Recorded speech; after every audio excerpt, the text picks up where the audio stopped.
Hey guys, it's Nick. Welcome to another episode of T-365. In today's episode, I'm going to be unpacking all the announcements from Microsoft in November of 2021. If you watched my update videos in the past, you know I focus in on what's relevant to the MSP space, block out the noise from the 100 or so announcements they come out with each month. Before I get started, if you do want to see more content around Microsoft in the MSP space, be sure to subscribe. Getting into it here, I'm going to be covering a lot of just admin updates today that was most relevant from this month. First and foremost, we have some more new commerce updates. This is definitely a very fluid situation and also a very emotional situation for a lot of us just because of the terms that are changing with 365 agreements that we have. If you haven't heard of new commerce yet, I definitely would check out the blog post I made. I'll link that below here within the content, and that goes through and unpacks a lot of the detail here. There's definitely a lot to unpack. But essentially here with this new announcement, they're basically extending your deadline to move from what they call legacy SKUs today to new commerce SKUs in the 365 offerings, and that will be extended till June of 2022 with these two promotional offerings that they have.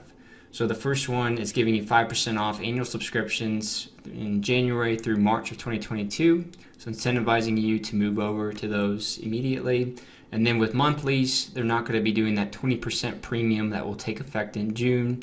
They're going to allow you to maintain the annual pricing, so you still have that flexibility for the time being. And then you have to figure out what you're going to do from an operational standpoint, liability standpoint by June of 2022. So I'm sure this will keep evolving as we continue to provide feedback, and there's more announcements from Microsoft each month around this. It's definitely a hot topic right now. So I'll keep you guys updated with future announcements as well. The next one here, they're launching this new SKU, Teams Phone with Calling Plan. This is something that's replacing business voice, and it's bundling together the phone system with domestic calling. And it's something that you're going to replace business voice with eventually. You can start to purchase it in January, and in February, you will no longer be able to purchase business voice, but you'll be able to maintain your existing subscriptions until June, but then you'll have to transition to this new SKU. From an operational standpoint, there's nothing really you have to reconfigure. It's just a license swap that you have to do. And from the announcement, I don't see any differences around pricing changes or anything of that nature, but we'll see as this continues to evolve as well. Other big announcement here that I did a deeper dive on you can check out is the Microsoft Defender for Business coming into the SMB space here. This is Microsoft's endpoint protection Defender for Endpoint at an SMB level. It's going to be bolted into Microsoft Business Premium at no additional cost, and there will be a standalone offering at $3 per user per month. But this gives you things like EDR and also automated investigation and response capabilities for your devices that you manage or your servers as well too. So it's a really powerful offering, and they're bolting it on at no additional cost. So it makes Business Premium a really attractive offering and a great selling point for a lot of customers. Multi-tenancy will be included with Microsoft 365 Lighthouse. Next two here, a little bit older, but I didn't touch on them last month, so I wanted to cover them here. First and foremost, they're including or giving you a promotional offer of Azure AD P2 licensing free for 2 years as an indirect reseller and MSP, and that offer will be available until October of 2022.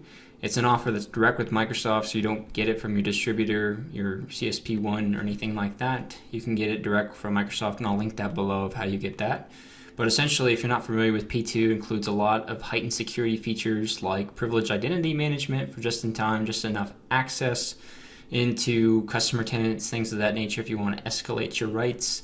So it reduces your attack surface there. And then you also have things like identity protection, which provides a little bit more automation around risky sign-ins or risky users that are detected within your tenant. And this is all helping prevent supply chain attacks, which leads nicely into granular delegated admin privileges, or GDAP. So this is another big announcement. There's going to be a lot to unpack with this one. I already made a blog post kind of detailing out the high-level features of this and my thoughts based off of the news, at least, that's come out to this point in time. There's going to be more that has to come out that we'll have to unpack. But essentially here you've always had this DAP relationship, or delegated admin privilege. This is the link you use to grant yourself admin privileges within your customer tenants that you manage, and the same of which you do with the distributor you work with who provides the licensing within those tenants. So the big problem here has always been that those links provide you global admin rights within these tenants. So supply chain risk exists in the sense that one user could be compromised and then all of your customers are compromised as well too. And that's not just you. You have third-party risk with a distributor you work with as well. So with that, they're moving the model into what they're calling granular delegated admin privileges, which allows you to define custom roles for access that presents a model of least privilege within these tenants. Now, there's a lot of operational complexity that will come with this because of that granular ability that you have. They're only allowing these relationships to exist for a maximum of 2 years before you have to renew them. So there's a lot of deeper complexity here that you'll have to accommodate for. But overall, I think it's a good move for the industry as a whole to move to this type of model. And it is something that you should be doing from an evaluation standpoint. So I'll do a deeper dive on this. Again, I had the blog post up, but I'll do a video as well too to unpack a lot of the announcements that have been coming out so far. These last two here are lighter, but the first one here, anonymous join policy. This is a Teams policy setting that's getting a little bit more granular. It's basically a feature enhancement that allows you to define specific users or groups of users to admit anonymous users into meetings that they organize. So just a little granular flexibility there if that's been feedback you've been getting from customers. That'll happen mid-November and be complete by late November. And then this last one here, Microsoft Defender for Office 365, built-in protection. This is much like the preset policies, if you're familiar with those, within Exchange Online Protection, but extending that in the Defender for 365 offering. If you don't have Defender for Office 365 licensing, which is included with Business Premium or can be bought standalone at $2 per user per month, then you don't have to worry about this. There's nothing to change within your tenants. But essentially here, it's going to create a baseline safe link and safe attachment policy if you don't already have one created.